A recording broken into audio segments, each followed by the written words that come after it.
राष्ट्रीय स्वयंसेवक संघाचे सरसंघचालक मोहनजी भागवत यांना सरकारने Z+ सुरक्षा दिली आहे। ही सुरक्षा फक्त अतिमहत्वाच्या व्यक्तींना दिली जाते।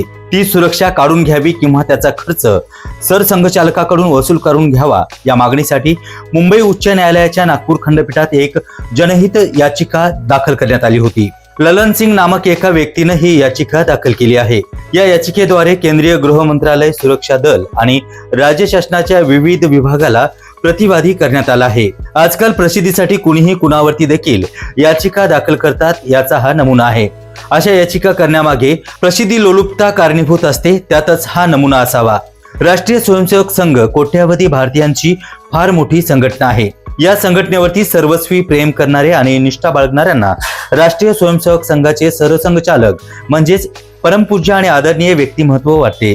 आपल्या देशाचे पंतप्रधान, अनेक केंद्रीय मंत्री, शेकडो खासदार, हजारो आमदार आणि लाखो निवडून येणारे पदे भूषवणाऱ्या अनेक सरसंघचालक हे आद्य दैवत आहेत। सरसंघचालक यांच्या सुरक्षतेची काळजी सरकारला असणं हे स्वाभाविक आहे। सध्याच्या परिस्थितीत त्यांना संरक्षण देणं सरकारचं प्रथम कर्तव्य आहे। सरसंघचालकांना विविध प्रकारे धमक्या येत असतात। कोट्यावधी लोक संघस्थानावरती आणि संघाच्या सरसंघचालकावरती श्रद्धा ठेवतात। या कोट्यावधी लोकांच्या मनमानी संघ विराजमान झालेला असतो।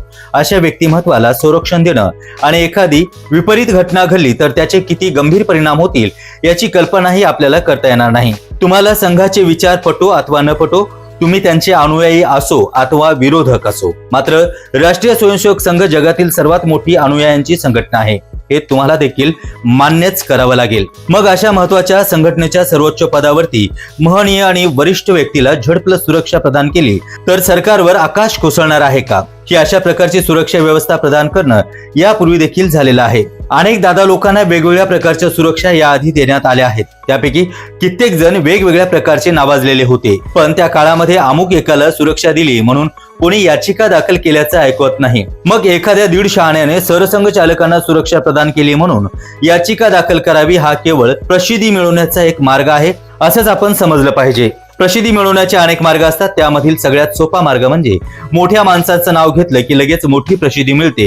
हे सुद्धा अशा याचिका दाखल करणाऱ्यांना बरोबर ठाऊक असते, पण न्यायालयाच्या एकूण कार्यपद्धतीत अशा प्रकारच्या फालतू याचिका स्वीकारण्यातच येत नाहीत। हे सर्व ठाऊक असूनही अनेक अतिशहाणे प्रसिद्धीसाठी हापापलेले द्विपाद प्राणी असो अथवा उद्योग अहर्निश करत असतात।